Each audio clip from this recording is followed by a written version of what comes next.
Aitah, for not telling my stepsisters how much money and assets my father left me when he died. I 31M refused to give my stepsisters any of my inheritance.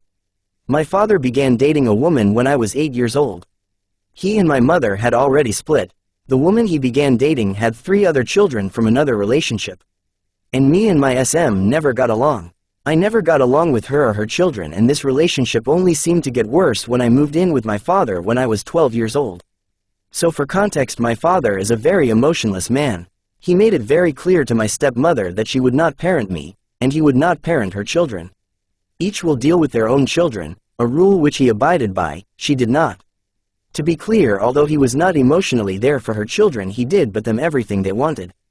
They went to private schools, they always had the latest tech and money. When they came of age, he bought each of them a car. Spending money was my father's way of being emotional. This was exactly how he was with me. All the way through my teens, she would increasingly try to control my life, what I could do, where I could go, what money I was allowed, what I could eat. If I mentioned it to my father, he would talk to her and it would stop for a couple of months and then begin again. The cycle continued all throughout my childhood. TBH, nothing she did really bothered me. After years of being around them, they all just became irrelevant to me, as harsh as it sounds. I had no negative or positive feelings towards any of them. Fast forward to when I was 15, and this is when the relationship between myself and her children really took a turn for the worse. My father got diagnosed with cancer. As soon as he was diagnosed, he wrote a will and left me everything. The house, the cars, his money, his savings, his other properties, his business, literally everything. The will was left with his solicitor, and a copy was given to him. He placed this with all his other documents in a secure place so people would know if anything happened to him what his wishes were. My father was given the all clear after a year of getting treatments and surgeries. It seemed as soon as he was given the all clear, my SM found his will and exploded. She came into my room with her oldest daughter, who didn't even live with us at that time, screaming at me, telling me I had manipulated my father and to get out of her house right now before she calls the police. I was 16. How had I manipulated him? I left. As I said previously, nothing these people could say to me would ever bother me. They were irrelevant to me. I rang my father and informed him what had happened. It also said preciously, my father is emotionless. I have never heard him change his tone of voice, let alone get angry. He turned up to the house within 20 minutes of getting my phone call, and as soon as he was back, he told my stepsisters to leave so he and my SM could talk. My stepsisters came outside and all 4 of us were there, and I believe for the first time in my life I heard my father raise his voice. I couldn't make out what he was saying, but after 5 minutes he came out of the house, told me to get into his car. We were going to get food. In the car he went back to his normal self. My dad's never tried hiding anything from me, so I asked what he said to my SM. He had told her everything he owns goes to me, that will never change. The next few years I don't think my SM or stepsisters spoke to me. Maybe menial things like hello, goodbye, but definitely not a conversation, not until I was 18. When I was 18, my dad and my SM gathered me and her children and informed us all that they were buying a new family home. My SM oldest daughter said, "Ow, that's nice. You'll get a good price for this one," and before my SM replied, my father interrupted and informed us all he wasn't selling, he was given the house to me. This was his house he had bought before he even met my SM. Every one of them turned and in unison began screaming at me how I take all my father's money and things along those lines. I didn't even know my father was giving me the house. I didn't even know he was buying a new one. My oldest stepsister began hysterically screaming for me to give her the house. She had a husband and a child, she needed it, and I was going to uni, so I didn't. My father then piped up with his calm, unchanging voice that the new house being bought would be split equally between himself and my SM, so when they pass I would get his 50% and they would share their mother's 50%. This did not help the situation, and instead I began getting screamed at more. I was indifferent to them, so I didn't really faze me, and we moved on. 12 years later, I am now 30 years old. My SM and my father have been broken up for about 3 years. Still living together, just completely separate. I haven't spoken to my stepsisters in 10 years, even though I see at least one of them every other week. My SM got diagnosed with terminal cancer. She only had 12 to 18 months to live. She moved in with her eldest daughter due to needing round-the-clock care, and my father couldn't provide it for her. So 4 months pass and none of them have contacted my father, not once. He had a stroke and ended up going into a coma. After being in the coma for 2 weeks, I reached out and let my SM know. I didn't delay on purpose, they just never crossed my mind. The day after I informed her, I went around to his house to collect all of his documents in preparation for his death. I wanted everything ready rather than have to search for it, and his locks had been changed. This didn't bother me, I just went home and forgot about it. 3 weeks later my father came out of his coma and was due to be sent home. He was severely unwell, but he was alive. So went round to SM, got the new keys and took him home. After a week of being home, he received a letter from his pension informing him of a beneficiary change, so he rang and his pension had been changed into my SM name. Now my father had 3 private pensions and every one of them had been changed. His signature had been forged on documents. We then went through every important thing that was of value. Pension, cars, bank accounts, everything. She had changed all of my father's car logbooks into her name and his pensions.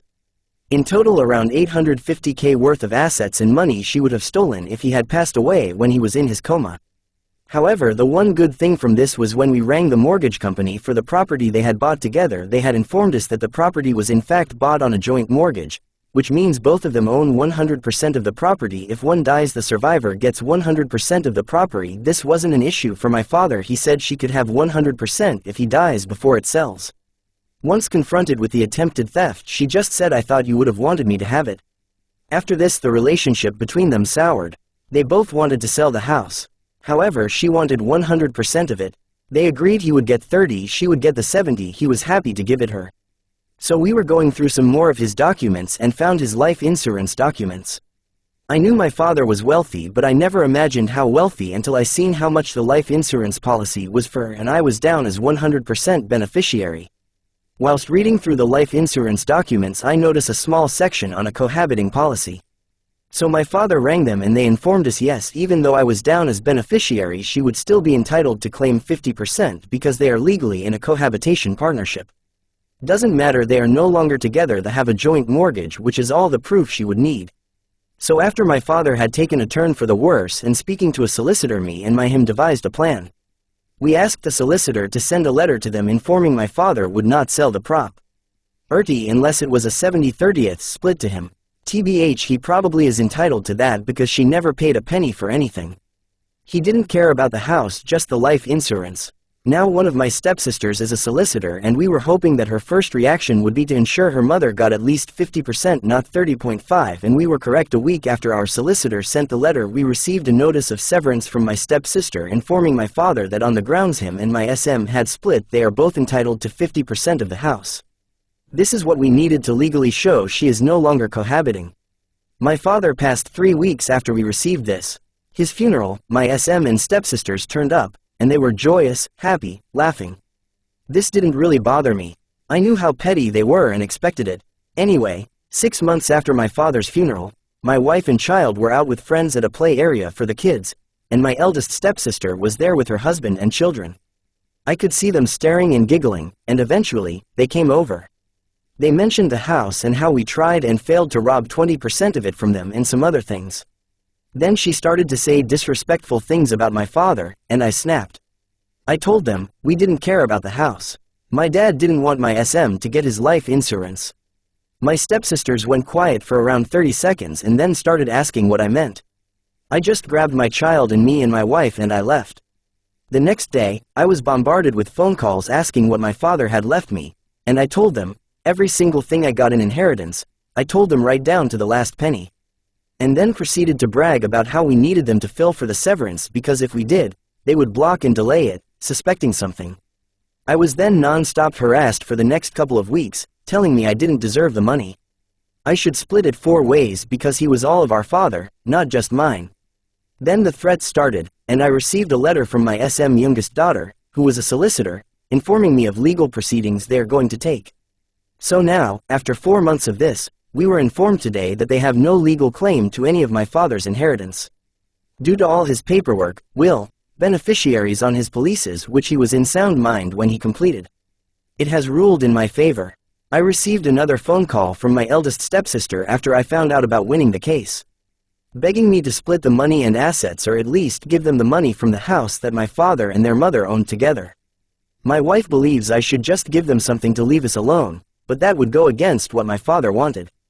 Me and my wife both earn good money so we wouldn't miss it, and the only one of my stepsisters who earns decent money is the solicitor. The other 2 are desperate for money.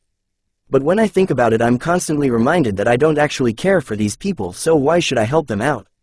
So, Aitah? Edit, just to make it clear, my SM passed away around 3 months ago. The house was sold for 1.2 meters, so they did receive inheritance, around 200k each. Assuming she left equal amounts to each of her children.